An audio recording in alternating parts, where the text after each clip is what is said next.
Jumpa kembali dengan Logika Katolik. Kanal yang mencerahkan isi kepala, menyembuhkan pemikiran yang cacat, dan meluruskan logika yang bengkok. Buah jatuh tidak jauh dari pohonnya. Adalah ungkapan yang tepat untuk disematkan kepada para netizen pemuja Martin Luther. Ungkapan ini cukup beralasan.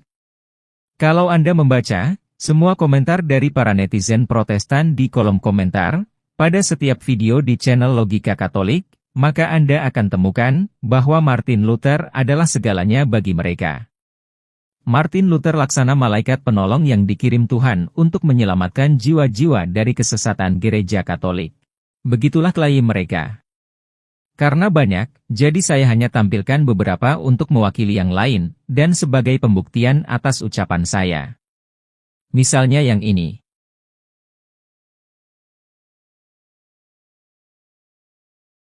Ini.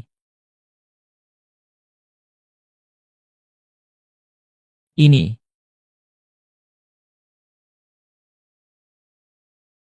Ini.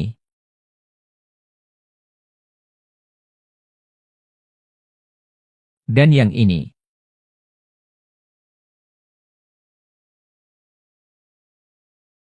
Dan masih banyak lagi.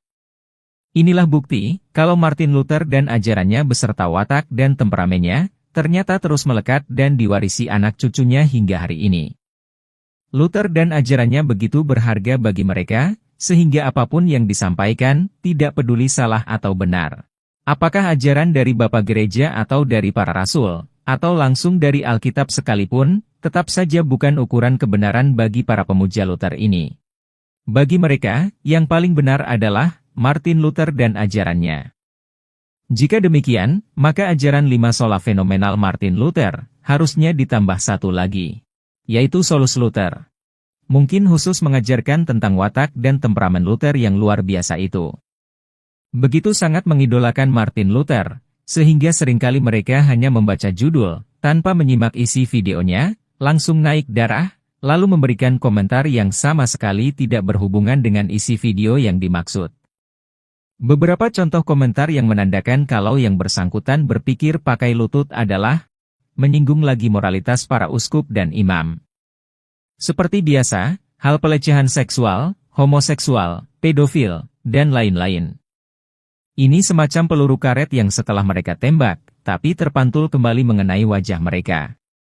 Silakan Anda googling pakai bahasa Inggris untuk menghitung sendiri berapa banyak kasus seperti ini yang dibuat oleh pendeta Protestan. Bukan sedikit jumlahnya. Jadi tolong berdiri di depan cermin untuk melihat dirimu dulu, sebelum keluar rumah untuk menilai orang lain. Usahakan paham bahasa Inggris supaya Anda bisa menjelajahi dunia dan mengenal apa yang terjadi di luar sana. Jangan jadi katak dalam tempurung, tapi sok-sokan membuat penilaian di luar wawasan pengetahuan Anda. Kalau saya tidak tertarik dengan masalah receh seperti ini. Ini terlalu kekanak-kanakan, saling tuduh-menuduh seperti anak-anak kecil, kampungan istilahnya. Koh mau mengurusi dosa orang lain sedangkan dia sendiri adalah orang berdosa di hadapan Tuhan.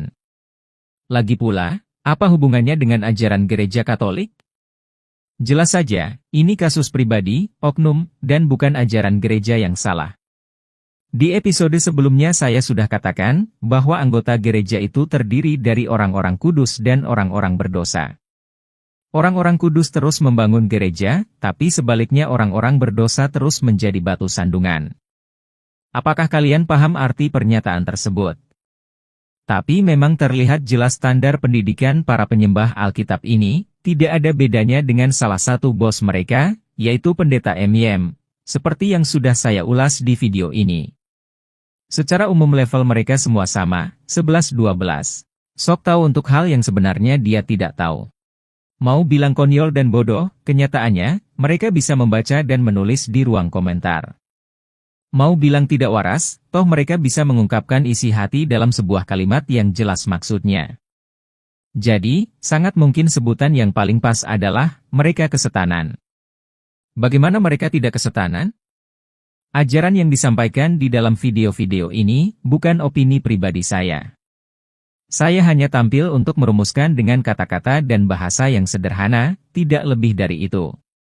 Tapi saya berpatokan pada ajaran gereja. Dari pengajaran para rasul dan bapak-bapak gereja berdasarkan tradisi tertulis yakni Alkitab dan tradisi lisan.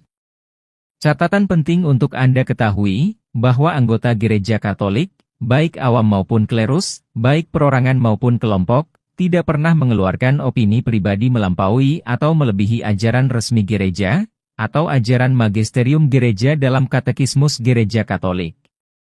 Semua yang kami bicarakan akan merujuk pada katekismus gereja Katolik bahkan harus tunduk pada pengajaran gereja. Dan setan tidak suka dengan cara seperti ini. Setan maunya setiap orang harus menjadi guru dan ahli bagi dirinya sendiri, seperti setiap orang Protestan. Dengan demikian setan bisa bebas menyamar sebagai Roh Kudus untuk membisikkan kebenaran menurut versinya, sehingga yang bersangkutan diperdaya dengan kuasa roh jahat, dikira kuasa Roh Kudus, kuasa Tuhan. Dan bukti paling terbaik untuk penyamaran roh jahat ini, ialah si Martin Luther. Anda bisa melihat dan membandingkan dengan nonton video ini. Di sana tampak jelas kalau Martin Luther mengajarkan Injil yang berbeda dari yang diimani gereja mula-mula. Itu artinya, Luther telah berada di bawah kutukan Rasul Paulus, seperti yang tertulis di Galatia bab 1 ayat 8-9. Tetapi sekalipun kami atau seorang malaikat dari surga yang memberitakan kepada kamu suatu Injil yang berbeda dengan Injil yang telah kami beritakan kepadamu, terkutuklah dia. Seperti yang telah kami katakan dahulu, sekarang kukatakan sekali lagi, jikalau ada orang yang memberitakan kepadamu suatu Injil yang berbeda dengan apa yang telah kamu terima, terkutuklah dia. Dan saya telah membuktikan di video itu, bahwa semua ajaran Luther bertentangan dengan ajaran para rasul. Padahal para rasul adalah saksi mata ajaran Tuhan Yesus, dan para bapak gereja adalah saksi mata ajaran para rasul. Tapi Luther muncul di abad 16 dan bagaikan hakim utusan Tuhan, menghukum ajaran para rasul dan bapak-bapak gereja sebagai ajaran yang salah. Dan sekarang Anda yang Protestan juga mengikuti cara Luther. Menghakimi dengan menyalahkan ajaran gereja yang telah diimani berabad-abad, tapi membenarkan ajaran Luther yang baru seumur jagung. Di sini logika Anda bukan hanya terbalik, tapi telah cacat permanen. Martin Luther itu seperti benalu yang menempel pada tubuh gereja. Setelah dipangkas akarnya menyeret beberapa kekayaan iman gereja, tapi pada akhirnya layu dan mati dengan sendirinya. Hanya orang punya logika sehat dan lurus yang bisa memahami. Kalau Anda belajar filsafat tentu tahu yang namanya teori kausalitas, sebab akibat. Luther tidak tiba-tiba turun dari negeri kahyangan. Tapi dia lahir dan muncul dari gereja Katolik. Hukuman ekskomunikasi tidak bertujuan untuk mengucilkan seseorang secara permanen, tapi mengeluarkan seseorang dari persekutuan gereja untuk sementara waktu, sampai yang bersangkutan menyadari kesalahannya, dan kembali ke dalam gereja dengan menerima sakramen tobat. Tapi itu tidak dilakukan oleh Luther.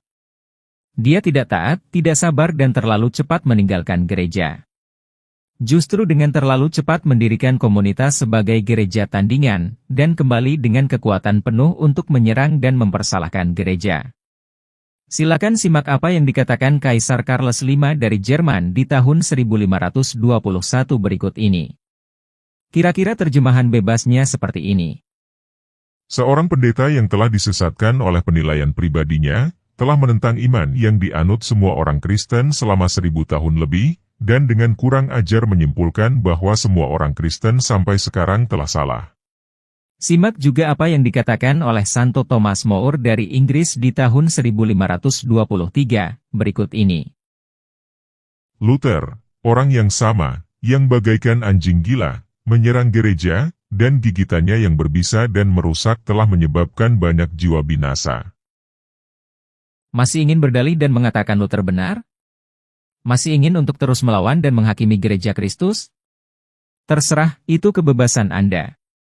Silakan terus berteriak. Terus memberontak, teruslah melawan gereja Kristus, sampai pemiliknya datang kembali di akhir zaman. Terima kasih sudah menonton. Jangan lupa subscribe, like, komen, dan share video ini. Salam.